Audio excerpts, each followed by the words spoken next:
Sir मुझे भी बताना क्या कहा।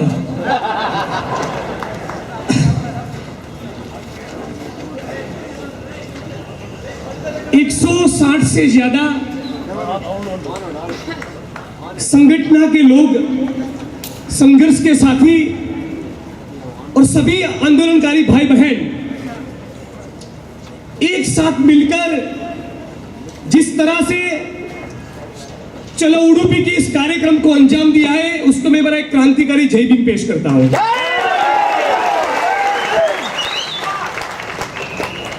हिंदुत्व की प्रयोगशाला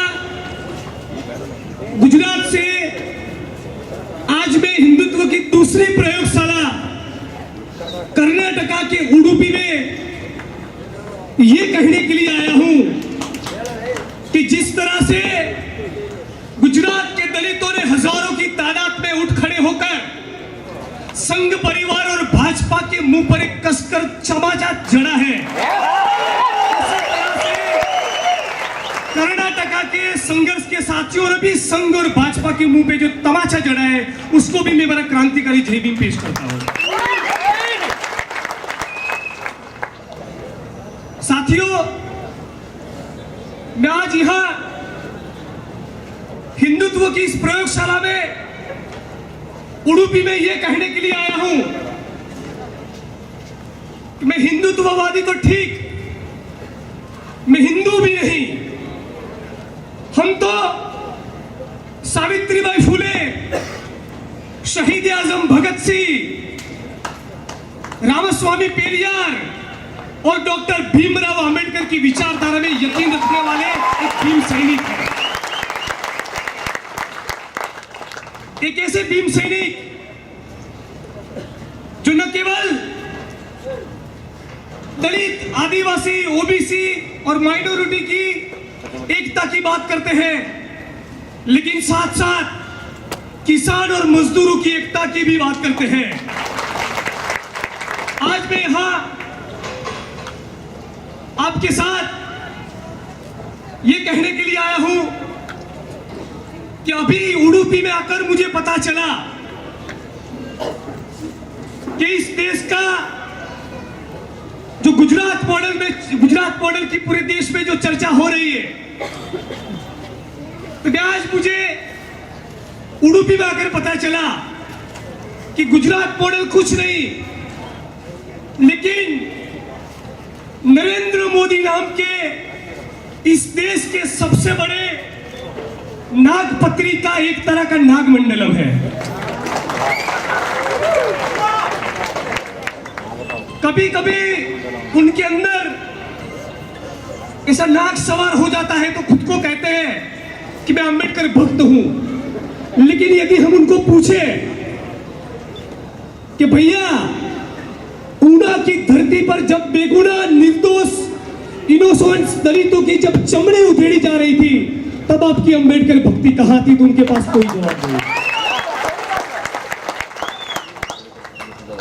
तो हम लोगों को साथ मिलकर इस नागमंडलम के चैंपियन और इस देश के सबसे बड़े नागपत्री को यह पूछना पड़ेगा कि आप कृपया ये तो बताइए कि अच्छे दिन है कहां, वो कहां मिलते हैं? कौन से बाजार में मिलते हैं अच्छे दिन? साथियों, जिस तरह से गुजरात मॉडल के नाम पर न केवल गुजरात की जनता को और आज पूरे देश की जनता को चला जा रहा है, हम लोगों को, सारे दलितों को, ओबीसी समुदाय के साथियों को, आदिवासियों को, किसानों को, मजदूरों को और सभी तरह के संघर्ष के साथियों को बहनों के साथ मिलकर एक मंच पर आकर इस गुजरात मॉडल का पर्दाफाश करना होगा। साथियों, जिस तरह से गुजरात के दलितों ने हजारों की तादाद में उठ खड़े होकर एक संघर्ष की नई राह दिखाई है, बिल्कुल उसी तरह से इस चढ़ो उडुपी कार्यक्रम के जरिए हजारों की तादाद में इन भीम सैनिकों और आंदोलनकारियों ने भी संघर्ष की नई राह दिखाई है। साथियों, गुजरात के और शायद पूरे देश के दलित आंदोलन के इतिहास में पहली बार ऐसा हुआ कि 31 जुलाई के दलित महासम्मेलन में अहमदाबाद की धरती पर हिंदुत्व की प्रयोगशाला में हजारों की तादाद में दलितों ने उठ खड़े होकर डॉक्टर भीमराव अंबेडकर के नाम से प्रतिज्ञा ली कि आज के बाद जीवन में कभी मेला उठाएंगे नहीं, गटर में उतरेंगे नहीं और मृत पशु के निकाल का काम भी करेंगे नहीं।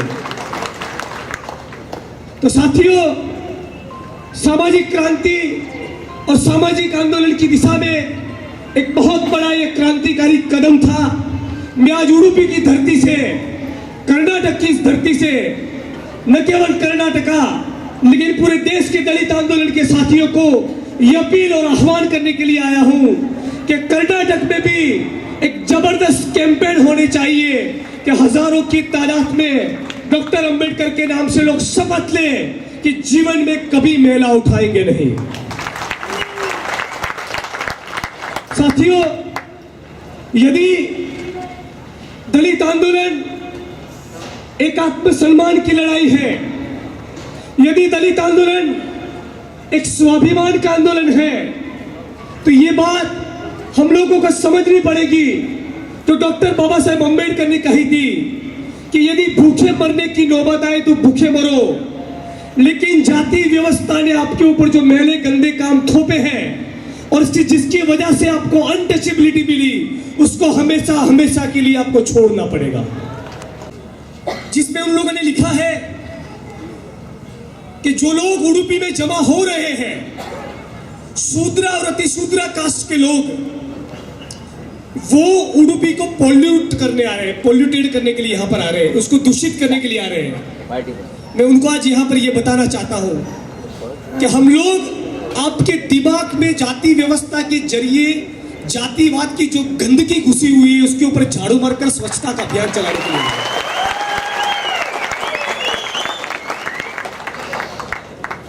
बहुत से साथियों ने यहाँ आकर और यहाँ आने वाला तो उससे पहले भी बहुत से साथियों ने बताया कि जिस तरह से संघ परिवार और भाजपा के लोग, जिस तरह से मनुवादी हिंदुत्ववादी शक्तियों ने अपना प्रोग्राम कम्युनल एजेंडा आगे बढ़ाने के लिए पूरे कोस्टल कर्नाटका को सेफ्रोनाइज किया है और उनके दिमाग में एक दूसरे के प्रति जो जहर घोला है, तो उसके संदर्भ में आज खास सारे के सारे दलित, आदिवासी, ओबीसी और माइनॉरिटी समुदाय के हमारे भाई बहनों को यह अपील करने के लिए आया हूं कि आप लोग एक मंच पे आ जाओ, इन हिंदुत्ववादी शक्तियों के सामने खड़े रहो, डटकर मुकाबला करो और गुजरात की तरह कर्नाटका के भी सभी दलित, ओबीसी, आदिवासी और माइनॉरिटी के भाई बहनों को एक साथ मिलकर संघ और भाजपा को कहना पड़ेगा कि गाय की पूंछ आप रखो, हमें हमारी जमीन दो। न केवल कोस्टल कर्नाटका लेकिन पूरे देश के बहुजन समाज के हमारे भाई बहन, दलित, ओबीसी, आदिवासी और माइनॉरिटी समुदाय के भाई बहनों ने यदि संघ परिवार के इस एजेंडा को नहीं समझा, यदि इस हिंदुत्ववादी मनुवादी शक्तियों को, इस चाल को नहीं समझा, यदि इस कोमवादी जातिवादी हिंदुत्व के गुजरात मॉडल को नहीं समझा, तो क्या होगा वो मैं आपको बताना चाहता हूं। जिस तरह से गुजरात में दलित और ओबीसी समुदाय के हमारे भाई बहनों का सेफ्रोनाइजेशन हुआ, भगवाकरण हुआ, उसका नतीजा ये आया कि 2002 के दंगों के वक्त हमारे कुछ लोगों ने उनके बहकावे में आकर मुस्लिम समुदाय के साथियों के ऊपर हमला किया, लेकिन उसके बाद जो गिरफ्तारियां हुई वो कुछ इस प्रकार हुई। 2002 के दंगों के बाद 2 ब्राह्मण समुदाय के लोगों की गिरफ्तारी हुई, 4 बनिया समुदाय के लोगों की गिरफ्तारी हुई, 17 पटेलों की गिरफ्तारी हुई, 27 टोटल अपर कास्ट के लोगों की गिरफ्तारी हुई। लेकिन दंगों के सबसे ज्यादा शिकार बने दलित, आदिवासी और मुस्लिम थे। 746 दलितों को जेल के अंदर डाल दिया। ओबीसी समुदाय के 797 लोगों को जेल के अंदर डाल दिया। यानी उनका प्रोग्राम का डिजाइन ये है कि अपर कास्ट के 2002 के दंगों के बाद अपर कास्ट के केवल 50 और 60 लोगों को जेल में डाला, लेकिन दलित और ओबीसी के 1500 लोगों को जेल में डाला। यदि हम इनकी राजनीति को नहीं समझे तो हमारी भी कल को ये नौबत आने वाली है। साथियों, गुजरात मॉडल की चर्चा न केवल गुजरात में होती है, लेकिन उसका ढिंढोरा पूरे देश और दुनिया में भी फैलाया जा रहा है, पीटा जा रहा है। तो दलितों के संदर्भ में मैं आपके सामने कुछ फैक्ट्स रखना चाहूंगा। ये गुजरात मॉडल है जिसकी वजह से गुजरात के आज भी 1590 गांव में 96 टाइप्स की अनटचेबिलिटीज प्रिवेल करती है। आज भी 2014 के गुजरात में गुजरात मॉडल के बावजूद 96 टाइप्स की अनटचेबिलिटीज पाई गई। 119 ऐसे गांव हैं गुजरात में आज भी जहां दलितों को पुलिस प्रोटेक्शन में जीना पड़ रहा है। यदि पुलिस का प्रोटेक्शन हट गया तो दलितों की चमड़ी उधेड़ दी जाएगी। मोदी जी के शासनकाल के दौरान यानी 2002 से 2014 के बीच में एट्रोसिटीज की, दलित उत्पीड़न की 14,000 से ज्यादा वारदातें हुई। अपने आप को अंबेडकर भक्त बनाने वाले मोदी जी ने 14,000 एट्रोसिटी की वारदात में से एक भी मामले में कभी भी किसी भी पीड़ित दलित परिवार की मुलाकात नहीं ली। निर्भया की जो बलात्कार की घटना हुई उस वक्त दुख व्यक्त करने वाले मोदी जी को मैं पूछना चाहता हूं कि 2004 में गुजरात में दलित समुदाय की 24 बहनों के ऊपर बलात्कार हुआ था, जो 300% के इंक्रीज के साथ 2014 में 24 में से 74 तक पहुंची। इन मामलों में भी दलित बलात्कार का शिकार बनी हमारी किसी भी बहन के, किसी भी पीड़ित परिवार की नरेंद्र मोदी जी ने या भाजपा के किसी भी दलित एमपी एमएलए ने कभी भी मुलाकात नहीं ली। ये है गुजरात मॉडल। 55 से ज्यादा गांव में से दलितों को पिछले 7 साल के दौरान खदेड़ कर गांवों से बाहर निकाल दिया है। उनका सोशल बॉयकॉट हुआ है। 55 से ज्यादा गांव में से हजारों की तादाद में आज भी दलित मेला उठाते हैं, मैनुअल स्कैवेंजिंग करते हैं। 1 लाख से ज्यादा दलित ऐसे गुजरात मॉडल में जिनको जो सैनिटेशन वर्कर के तौर पे काम करते हैं, वाल्मीकि समुदाय के सफाई कर्मी है, लेकिन गुजरात मॉडल लाखों करोड़ों के पूंजी निवेश के दाव के बावजूद उनको न्यूनतम वेतन देने को तक को भी तैयार नहीं है। यानी गुजरात सरकार का जो दावा है, जो नारा है, ये सबके साथ और सबके विकास का मॉडल है। मैं आज यहां पर ये कहना आया हूं कि ये सबके साथ और सबके विकास का मॉडल नहीं, ये दलितों के विनाश और दलितों के सर्वनाश का मॉडल है। जब ऊना की घटना हुई और एक मृत गाय के निकाल के करने के काम की वजह से एक जिंदा दलित की, 4 दलित लड़कों की जिस तरह से चमड़ी उधेड़ी गई भर बाजार, तो हम लोगों ने तय किया कि ये मामला केवल ऊना तक सीमित नहीं रहना चाहिए। हमें ऊना से ऊपर उठकर ऊना के पीड़ितों के लिए भी न्याय मांगना है। 16, 17 और 21 साल के 3 दलित लड़कों को जो थानगढ़ के एनकाउंटर में गुजरात की पुलिस ने मार गिराया, उनके परिवारों के लिए भी न्याय चाहिए। 1590 गांव में ये जो 96 टाइप्स की अनटचेबिलिटी आज भी प्रिवेल करती है, उन सारे दलित परिवारों को भी लिए न्याय चाहिए। 1 लाख से ज्यादा जिन सैनिटेशन वर्कर्स को न्यूनतम वेतन नहीं मिलता, उन सभी को भी न्याय चाहिए। इसलिए हम लोगों ने तय किया कि अब हम केवल जाति आधारित उत्पीड़न की बात नहीं करेंगे, हम अपने रोटी, कपड़ा और मकान के सवाल भी उठाएंगे। और इसलिए हम कह रहे हैं कि दूना दलित अत्याचार लड़ती समिति का नारा है कि हमारा ये आंदोलन अस्मिता और अस्तित्व दोनों की लड़ाई लड़ेगा। तो साथियों, इसीलिए इस अस्मिता और अस्तित्व दोनों की लड़ाई को आगे ले जाने के लिए न केवल गुजरात लेकिन पूरे देश में उसको फैलाने के लिए जाति आधारित उत्पीड़न के खिलाफ भी हमें लड़ना होगा। साथ साथ हमारे रोटी, कपड़ा और मकान के सवाल भी उठाने होंगे। हमें शिक्षा और चिकित्सा की भी बात करनी होगी, अनएम्प्लॉयमेंट की भी बात करनी होगी, लैंड रिफॉर्म्स की भी डिमांड करनी होगी। इसीलिए हम लोगों ने नारा दिया कि गाय की पूंछ आप रखो, हमें हमारी जमीन दो। और गुजरात की सरकार के सामने हम लोगों ने डिमांड रखी कि हमें यह आंदोलन हम लोग तब तक चलाने वाले हैं जब तक गुजरात के भूमिहीन दलित परिवारों को 5-5 एकड़ जमीन का आवंटन नहीं होता। हम जब गाय की पूछ आप रखो, हमें हमारी जमीन दो, और गुजरात के सारे भूमिहीन दलित परिवारों को 5 एकड़ जमीन का आवंटन हो, इस बात को लेकर गुजरात में हम लोगों ने एक दलित अस्मिता यात्रा निकाली, 400 किलोमीटर लंबी। इस यात्रा के दौरान हम लोग सैकड़ों दलित परिवारों के बीच गए, सैकड़े गांव की हम लोगों ने मुलाकात ली, और जगह जगह पर हजारों की तादाद में गुजरात के दलित उठ खड़े हुए, और हम लोगों के साथ मिलकर उन लोगों ने शपथ ली है कि अब हम न मेला उठाएंगे, न गटर में उतरेंगे, न तो मृत पशुओं के निकाल का काम करेंगे। तो जिसके जरिए समग्र गुजरात में हजारों की तादाद में, कुल मिलाकर एक एस्टीमेट में आपके बीच में रखूं तो करीब 1 लाख से ज्यादा दलितों ने आज ये शपथ ली है कि अब हम मृत पशुओं के निकाल का काम नहीं करेंगे। साथियों, फिर इस दलित अस्मिता यात्रा लेकर 15 अगस्त के दिन हम लोग ऊना पहुंचे। वहां पर एक तगड़ा सम्मेलन हुआ, हजारों की तादाद में गुजरात के कोने कोने से, और न केवल गुजरात, पूरे देश भर में से प्रगतिशील संघर्ष के सभी साथी हमारे साथ जुड़े। हजारों की तादाद में दोबारा वहां पर लोगों ने हजारों की तादाद में शपथ ली कि हम लोग भी मृत पशुओं के निकाल का काम नहीं करें।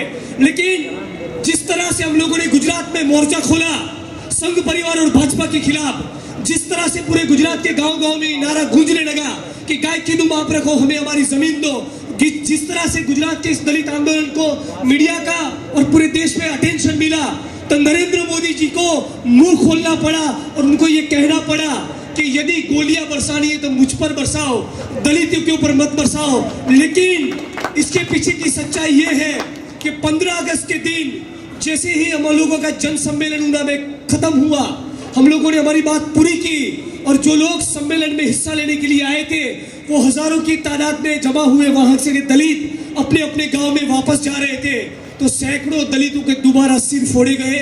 इन गौरक्षों के उन्होंने रास्ता उनका ब्लॉक किया और उनकी गर्दन पकड़कर ये कहते थे कि डॉक्टर अंबेडकर की मां बहन के ऊपर आप गाली बोलो तभी आपको अपने गांव में वापस दिया जाएगा। ये है गुजरात मॉडल। साथियों, मैं मानता हूं विनम्र तौर पे कि ऊना की घटना के बाद जिस तरह से गुजरात में दलित आंदोलन खड़ा हुआ, जिस आंदोलन के साथ में जुड़ा हुआ हूं, वो आंदोलन केवल मेरा नहीं है। हजारों की तादाद में गुजरात के हर एक जिले में, तहसील में, गांव-गांव से जो भीम सैनिक उठ खड़े हुए हैं, उनके कंधों के ऊपर यह आंदोलन खड़ा है। तो सबसे पहले सारे गुजरात के इन हजारों भीम सैनिकों ने एक जोरदार ताली लगाई है। जिस तरह से गुजरात के बहनों ने, दलित आंदोलन के भाई बहनों ने एक साथ मिलकर सरकार के सामने लगातार 3 महीने से मोर्चा खोला हुआ है, और आज भी उसका जो मोमेंटम, जो स्पिरिट वो बरकरार है। उसका नतीजा ये आया कि गुजरात के अहमदाबाद जिले के धौलका तहसील में एक सरोड़ा नाम का गांव है, जहां पे 1 बीघा की कीमत आज 1 करोड़ रुपया होती है। वो 2006 में इस सरोड़ा गांव में 220 बीघा जमीनों का आवंटन हुआ था। वो बार बार कंसर्न डिस्ट्रिक्ट मजिस्ट्रेट को, रेवेन्यू डिपार्टमेंट को, मुख्यमंत्री कार्यालय को लिखते रहते थे, लेकिन कुछ भी नहीं हो रहा था। लेकिन इस आंदोलन ने जिस तरह से एक माहौल बनाया, एक ऊर्जा दी लोगों को, एक स्पिरिट पैदा किया, तो 150 दलित भाई बहन अहमदाबाद के सड़कों पर सो गए, और उसका नतीजा ये आया कि 220 बीघा जमीन की नापनी और पोजीशन देने की प्रोसीजर चालू हो गए हैं। गुजरात में एट्रोसिटी के कानून में जो प्रोविजन है उसके मुताबिक केवल दलित और आदिवासी उत्पीड़न के मामले ही चले, वही मुकदमे चले, उसके अलावा कोई नहीं। ऐसी एक भी स्पेशल कोर्ट नहीं थी। लेकिन हमारे आंदोलन की ताकत के चलते गुजरात की सरकार को ये फर्ज पड़ा, उनके ऊपर ये प्रेशर बना, तो आज उन्होंने एक नोटिफिकेशन निकाला है और गुजरात के 16 डिस्ट्रिक्ट्स में स्पेशल कोर्ट्स बनने जा रहे हैं। एट्रोसिटी कानूनु जारियಲ್ಲಿದ್ರೂ ಕೂಡ ದಲಿತರಿಗೆ 1941 में खुद डॉक्टर बाबा साहब अम्बेडकर अहमदाबाद आए थे, और वाल्मीकि समुदाय के हमारे भाई बहन जो है, जो सफाई कर्मी है, सैनिटेशन वर्कर्स है, उनके सवाल उठाए थे। लेकिन उसके बाद गुजरात के दलित आंदोलन की ये मर्यादा रही कि बहुत से कम लोगों ने वाल्मीकि समुदाय के सफाई कर्मचारियों का जो लेबर राइट्स है, उनका जो फंडामेंटल राइट्स है, उनके सवाल उठाए। लेकिन हम लोगों ने मिलकर 2014 में उनका एक संगठन बनाया था। आज भी उसका एक आंदोलन जबरदस्त चल रहा है गुजरात में। पिछले हफ्ते हम लोगों ने अहमदाबाद के इनकम टैक्स इलाके में हजारों की तादाद में सड़कें जाम की, जिसका नतीजा ये आया कि गुजरात के अहमदाबाद म्यूनिसिपल कॉरपोरेशन के कंसर्न जो भी ऑफिसर्स है उन लोगों ने हमको लिखित में दिया है, रिटर्न में एश्योरेंस दिया है कि नेक्स्ट 3 महीने में 6000 सैनिटेशन वर्कर्स को वो परमानेंट करने जा रहे हैं। तो ये भी गुजरात के हमारे इस दलित आंदोलन की जीत है।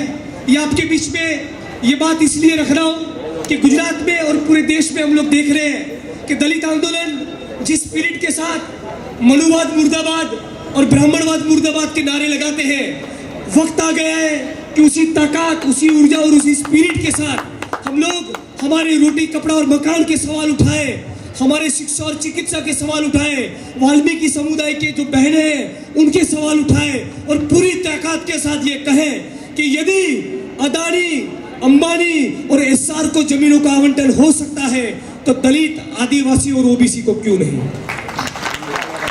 साथियों, जैसा कि आप जानते हैं कि गुजरात में दलित आंदोलन के साथ साथ पिछले कुछ महीनों से जो पटेल समुदाय, पाटीदार समुदाय, उनका भी आंदोलन चल रहा है। आप में से बहुत से लोग जानते होंगे 1952 में 1952 में हमारे देश का सबसे पहला लैंड रिफॉर्म्स का एक्ट बना।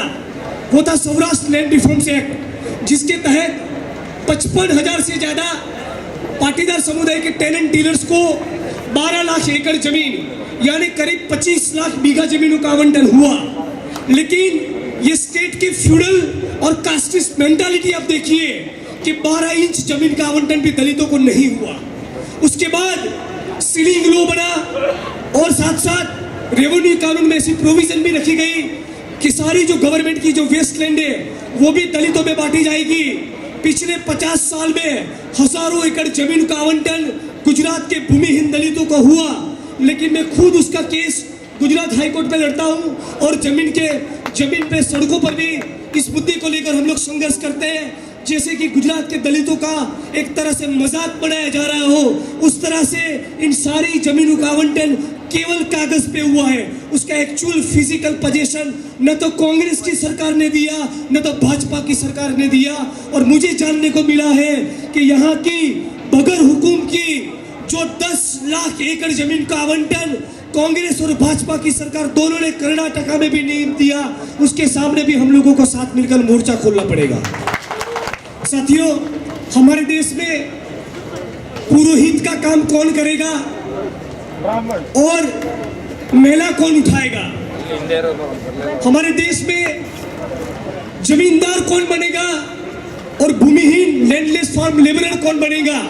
ये जो डिजाइन है वो जाति व्यवस्था ने दी है और इसीलिए हम ये कहते हैं कि हमारे देश का जो स्ट्रक्चर है वो कास्टिस्ट और फ्यूडल है।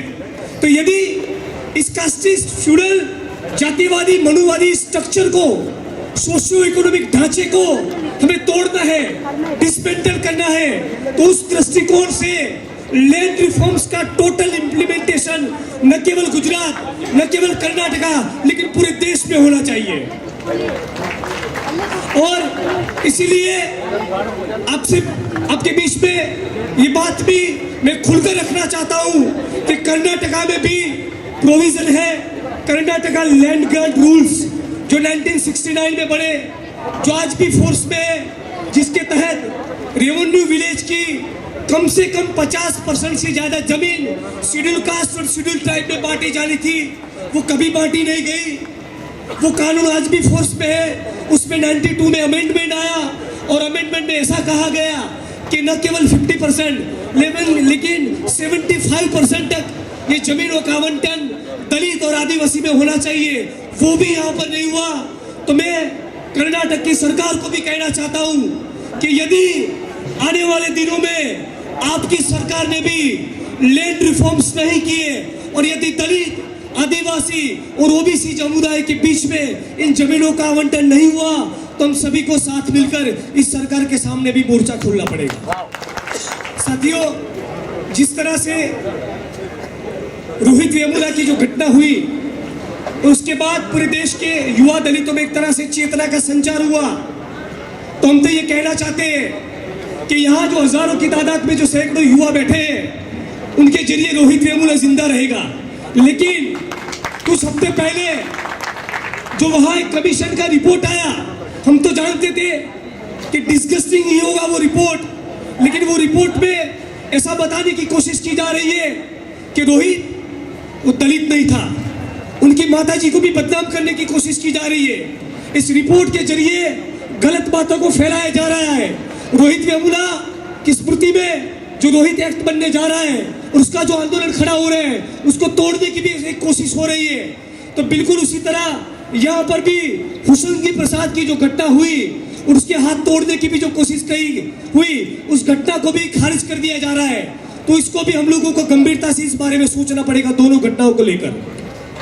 साथियों, जिस तरह से ऊना की घटना हुई, बिल्कुल उसी तरह से जिस तरह से भाजपा, संघ परिवार और इन सो कॉल्ड गौरक्षकों की जो राजनीति चल रही है, प्रधानमंत्री मोदी जी के प्रधानमंत्री बनने के बाद एक तरह से देखिए तो संघ परिवार और भाजपा के लोगों को, इन गौरक्षकों को चर्बी चढ़ी हुई है।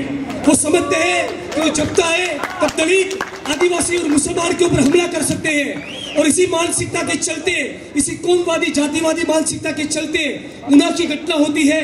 अहमदाबाद में मोहम्मद अयूब का खून किया जा रहा है, हुसैन प्रसाद की घटना होती है और साथ साथ चिकमंगलुरु की भी घटना होती है। तो इन सारी घटना के खिलाफ मैं बोलना चाहता हूं। और गुजरात की सरकार, कर्नाटक की सरकार, दोनों को हम लोगों को एक साथ मिलकर कहना होगा कि सारी की सारी गौरक्षकों की जो समिति है, उन सारी समिति को आप बैन कर दो।